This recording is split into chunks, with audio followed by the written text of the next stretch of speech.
Yes. I am guilty in the first degree. I really am.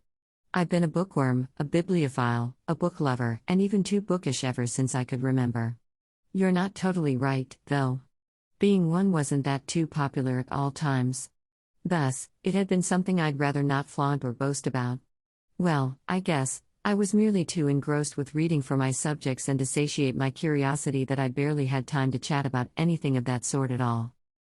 In later years, my mother's sisters would also fondly recall how I'd dabble with their books during their university days. I was still 3 years old at the time, as far as I could remember them saying.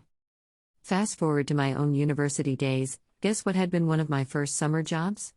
I had a stint as a student assistant in our municipal library. You guessed it correctly. It was a dream job in more ways than one.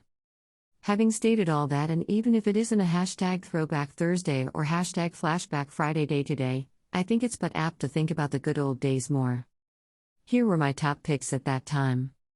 Puss in Boots by Vera Southgate. My rating, 5 of 5 stars. This was one of my very first childhood books. Just looking at the cover already gives me great nostalgic thoughts. This book's pages didn't escape the doodling of the then toddler me, but it spared my aunt's books from my constant pillage. I loved our clever, street-smart feline friend and his real-live brethren then, and I still do now. The Tower Treasure, The Hardy Boys No. 1, by Franklin W. Dixon. My rating, 5 of 5 stars. Well, this isn't the only one I've read and liked from the whole series. Since it had been more than decades ago that I've last read the book, it'll be safer not to ask me for more details. Well, this pair of young sleuths' adventures were definitely something to poke my nosy nose on, that's what's definite. I especially loved the part when they teamed up with Nancy and her gang, too. The Bobbsey Twins of Lakeport, Bobbsey Twins No. 1, by Laura Lee Hope. My rating, 4 of 5 stars. The twins were pretty much like the Hardys and Nancy, although there was something about them that didn't compel me to finish all of the available books in the series. Maybe it's because I was already a teenager when I chanced upon them on the shelves, so reading the older kid sleuth stories became more relatable. The Secret of the Old Clock, Nancy Drew Mystery Stories No. 1, by Carolyn Keene. My rating, 5 of 5 stars. The last on my list is definitely not the least important.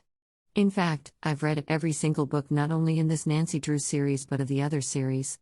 My younger years won't ever be complete without our lady friend's nifty and amazing clue-finding, puzzle-solving prowess at all. I'd love to know your thoughts. How about you? What were the books you've loved when you were still a baby, but old enough to understand if not totally read, of course? Goodreads reviews, onlinebookclub.org reviews. Amazon.com reviews, amazon.com.au reviews.